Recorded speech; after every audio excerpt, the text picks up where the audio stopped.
Hey, what's up? My name's Cameron Dougherty, and today we're taking a look at this, the Fifine Tank3 microphone. You're listening to this $90 microphone right now, and it's currently being held by Fifine's $80 BM66 boom arm, which I'll do a full review on very soon. That means this whole package will run you about $170 full price, or about $150 with discounts as of the time of writing. I'll start off by discussing the overall design of the microphone and what I think of its usability. For that portion, I'll switch to my typical lapel mic, which is the Boya BY-M1.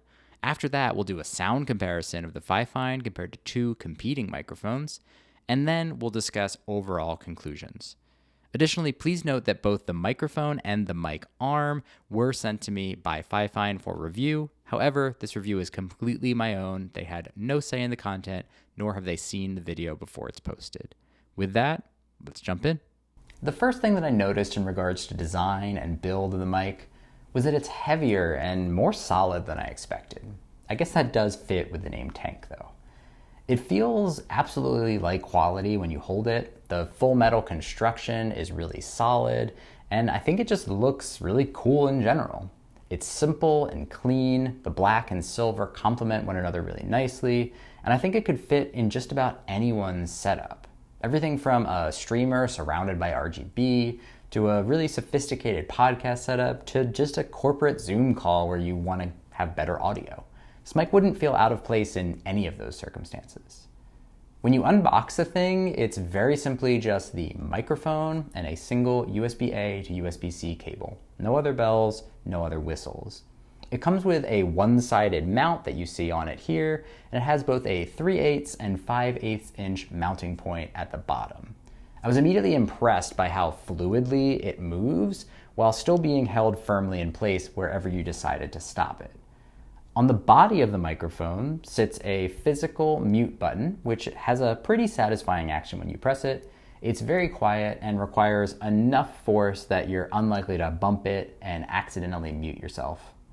Also in the body of the microphone, you'll find a gain knob for your mic input, as well as a headphone volume knob for monitoring purposes. These knobs both feel quite sturdy with good resistance and consistency, which makes them overall pretty satisfying to use. On the bottom of the mic, you will find both a USB-C port as well as an XLR port, giving you dual functionality for your microphone inputs. This contributes substantially to the usability of this product, as it can help you to grow with it over time, which I'll talk about more soon. There's also a headphone port, which allows you to monitor your audio as you use the microphone. Turning to usability, I think it's super important to begin by talking about the audience for this microphone. As a brand, Fifine historically makes entry-level discount microphones, and they're one of the bigger names in that category. With this, the Tank 3, it becomes their most premium offering to date, and the closest competition to those more premium microphones on the market. So the way that I view this offering is either as an upper entry-level product or a discount premium option. From the entry-level perspective, the dual USB and XLR capabilities are enticing, as it allows you to use this microphone straight away in USB mode without any need to get special audio interface equipment. Then as you grow and get more into your trade, you can switch to XLR to give yourself better audio quality and the ability to do more with that audio. Now, outside of price, the other obvious challenge when it comes to this being a true entry-level option is the lack of an included arm or mount, even a basic tabletop one, which means that anyone just starting out will need to buy both this microphone and an arm like the BM66 or similar. For the discount premium crowd, this probably isn't an issue, since they will likely either have an arm already or will have the budget to cover one without too much fuss. Once you plug this microphone in, it's simple plug and play. The USB mode worked great without any issues and was immediately recognized on both Mac and Windows machines. It was really easy to start using this on Discord, playing games with friends, one of whom described the sound as buttery. Make of that what you will. Using XLR mode is also nice and easy as long as you have the equipment to utilize it. It is important to call out that when using XLR, the mute button and the knobs do not actually work. They're only available in the USB mode. When using XLR, you will need to manage all of that through your audio interface instead. The microphone itself uses a cardioid pickup pattern, meaning that you'll want to talk directly into the microphone, likely within about 6 inches or so from your mouth. This means that if you're using the microphone for anything that involves filming, it's going to have to be in the shot. Mounting a microphone like this out of frame is unlikely to provide good audio, as you'll need to boost it up considerably, which risks bringing in a lot of unwanted background noise. Additionally, anything off-axis or behind the microphone should be blocked out or extremely quiet.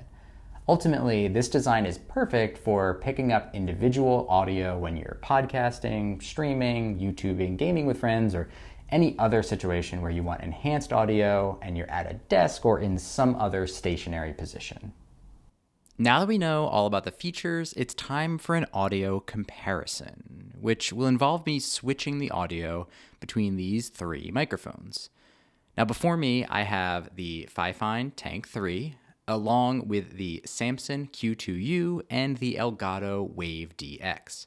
All 3 are dynamic cardioid pattern mics. The Samson Q2U supports both USB and XLR and retails for $70. In my opinion, the Q2U represents a competitor more in the entry-level space. It's not as cool looking, but comes in at a cheaper price and maintains the flexibility of working with USB, albeit with mini USB rather than USB-C. The Elgato Wave DX, on the other hand, is XLR only and comes in at $100. The Elgato is more in that discount premium point and lacks some of the entry-level features like having USB capabilities. It looks pretty similar to the Tank while being a bit more boxy rather than round. Beyond that, visual comparison is pretty subjective between the two. To keep all the mics on a level playing field, I've attached them all to the same basic table mount. I also need to talk a little bit about the space that I'm in. So I'm still in the process of really building out a proper studio tuned for good audio.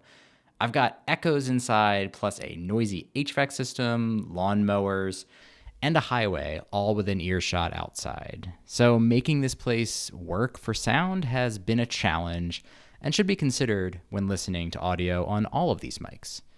However, I imagine that what I'm dealing with is probably similar to what most of you guys starting out would be dealing with, so it may actually be fairly representative.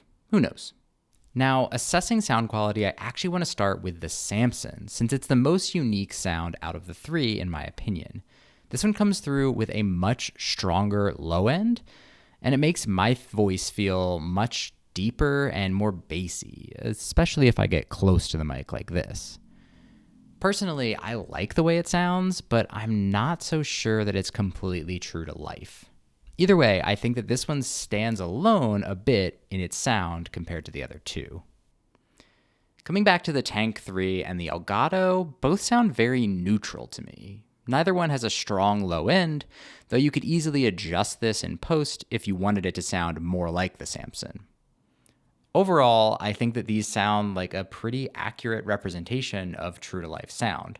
So if that's your goal, or if you're looking to have more of a blank canvas from which to adjust the sound to your liking, either of these will work great. Beyond that, I don't hear a ton of difference between the Tank and the Elgato. Both sound very good. Which one do you prefer? Let's talk conclusions. After testing the Tank 3, I think that it is a solid offering at $90.